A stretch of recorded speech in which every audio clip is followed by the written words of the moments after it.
પંચમહાલમાં bogus લગ્ન નોંધણી મામલે હવે તલાટીઓની આંતરિક બદલી જે છે તે કરવામાં આવી રહી છે। પંચમહાલ જિલ્લા વિકાસ અધિકારી દ્વારા આકરો નિર્ણય લઈ લેવામાં આવ્યો છે। લગ્ન કૌભાંડ બાદ જિલ્લા વિકાસ અધિકારી એક્શન મોડની અંદર જોવા મળી રહ્યા છે।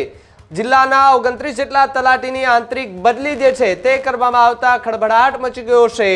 10 વર્ષથી એક જ પંચાયતમાં રહેતા તલાટીની બદલી પણ કરી નાખવામાં આવી છે।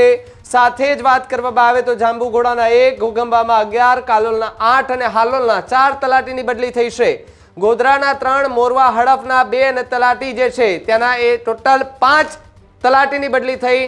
9 વર્ષથી ફરજ બજાવતા 3 તલાટી, 9 વર્ષથી ફરજ બજાવતા 8 તલાટીની બદલી કરી નાખવામાં આવી, જ્યાં 7 વર્ષથી ફરજ બજાવતા 6 જેટલા તલાટીની તાત્કાલિક બદલી કરી નાખવામાં આવી છે।